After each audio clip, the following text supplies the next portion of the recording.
Hello everyone, welcome to our YouTube channel keep it simple.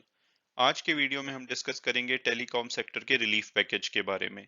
उम्मीद की जा रही है कि आज यानी कि 15 सितंबर को गवर्नमेंट अनाउंस कर सकती है टेलीकॉम सेक्टर के लिए एक रिलीफ पैकेज। और अगर ऐसा होता है तो इसका इम्पैक्ट आप देखेंगे वोडाफोन आइडिया के शेयर में।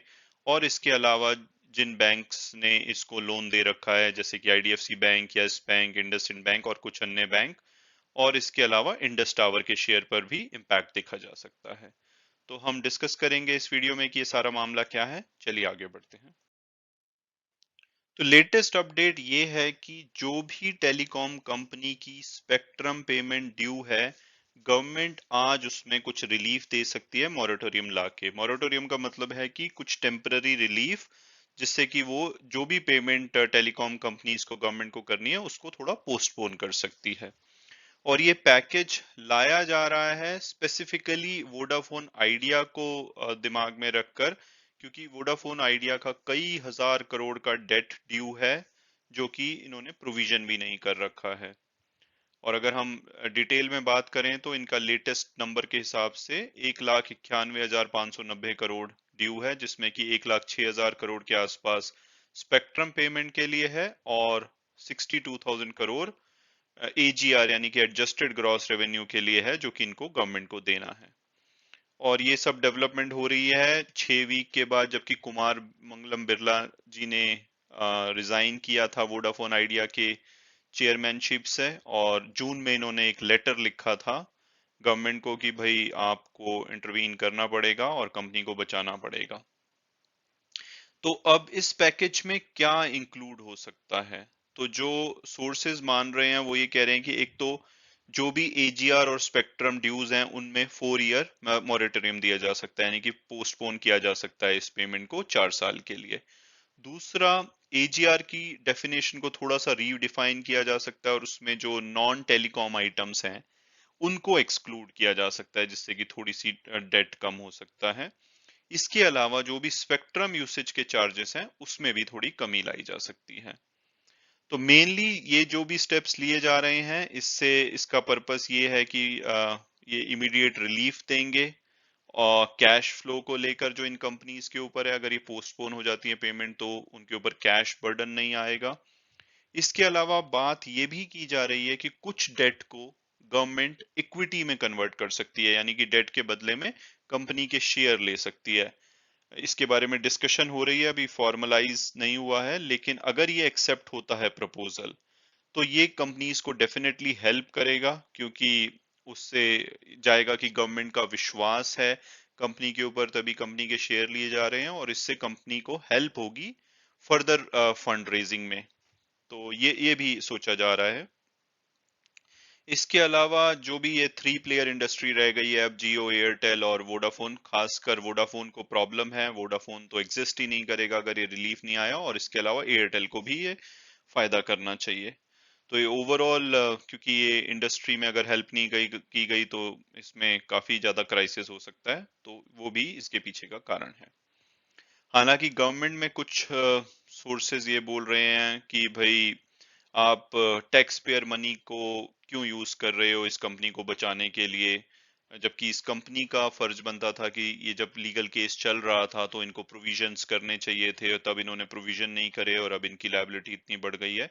तो ये भी कुछ लोगों का मानना है कि कुछ लोग इसको पुश कर रहे हैं कि भाई ऐसा नहीं करना चाहिए, एक गलत मैसेज भेजेगा ओवरऑल सेक्टर में।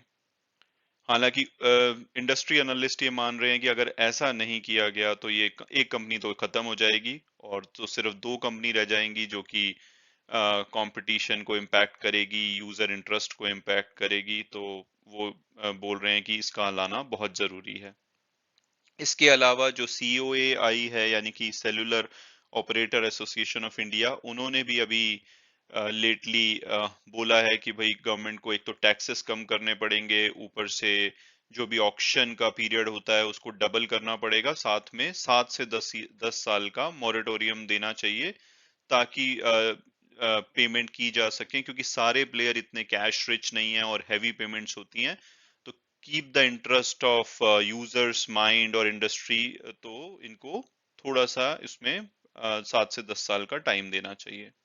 और अभी पीछे जब एयरटेल की एजीएम हुई थी तो वहां पे भी सुनील मित्तल जो उनके चेयरमैन है उन्होंने भी बोला था कि भाई हमारा 35% तो रेवेन्यू गवर्नमेंट के टैक्सेस और पेनल्टी टैक्सेस चार्जेस में चला जाता है, और इसके अलावा जो एजीआर का जो डेट है वो भी हमारे ऊपर प्रेशर डाल रहा है। तो उन्होंने भी इस बात को उठाया था। तो उम्मीद की जा रही है कि जैसे टेलीकॉम सेक्टर की हालत चल रही है और ओवरऑल उसको बचाने के लिए और ओवरऑल लार्जर इंटरेस्ट को इंटैक्ट रखने के लिए आई थिंक गवर्नमेंट ये पैकेज लेकर आ सकती है। तो अब हम अगर डिस्कस करें कि भाई इसका क्या इम्पैक्ट पड़ेगा कंपनीज के शेयर प्राइस पे, तो अगर ये न्यूज़ एज एक्सपेक्टेड आती है तो आप शॉर्ट टर्म में देखोगे कि वोडाफोन आइडिया का शेयर भाग सकता है, और साथ साथ में उससे रिलेटेड जितने भी जैसे मैंने जो भी बैंक्स ने लोन दे रखा है, खासकर IDFC bank, yes bank, IndusInd bank, और इसके अलावा इंडस टावर के शेयर भी भाग सकते हैं, इवन एसबीआई का शेयर भी भाग सकता है। और अगर ये एज एक्सपेक्टेड नहीं आया तो इन शेयर्स में आप भारी कमी भी देख सकते हैं, क्योंकि आपने देखा होगा कि कुछ दिन से इसके इन कंपनीज के शेयर भाग रहे हैं, तो कुछ कुछ वो एज्यूम कर रहे हैं कि भाई ये पैकेज आएगा ही आएगा। तो अगर इसमें कुछ नेगेटिव आता है या एज एक्सपेक्टेड नहीं आता तो आप उसमें भारी कमी भी देख सकते हैं। तो ये तो हो गया short term perspective. Long term perspective मेरा ये है कि भाई वोडाफोन आइडिया तो मतलब काइंड ऑफ ये ऑक्सीजन ही प्रोवाइड कर सकता है। पूरी तरह से वो बच पाएगा या नहीं कर पाएगा या सिर्फ डिले कर पाएगा, कुछ कहा नहीं जा सकता, क्योंकि कंपनी के ऊपर बहुत ज्यादा डेट है। लेकिन मुझे उम्मीद है कि उससे जो रिलेटेड बैंक है उसको बचाने की पूरी कोशिश की जाएगी, और अगर ऐसा होता है तो वो जितना भी उनका लोन है उसमें थोड़ा सा उनको रिलीफ मिलेगा। तो ये बैंक्स के लिए तो काफी अच्छी न्यूज होनी चाहिए। वोडाफोन के लिए एक लंबी लड़ाई है।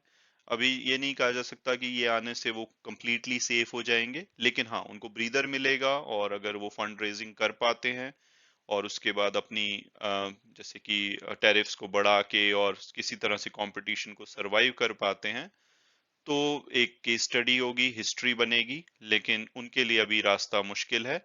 लेकिन ये relief package definitely related companies के लिए काफी अच्छा हो सकता है। तो ये एक छोटा सा वीडियो था। Thanks so much for watching the video and God bless you all.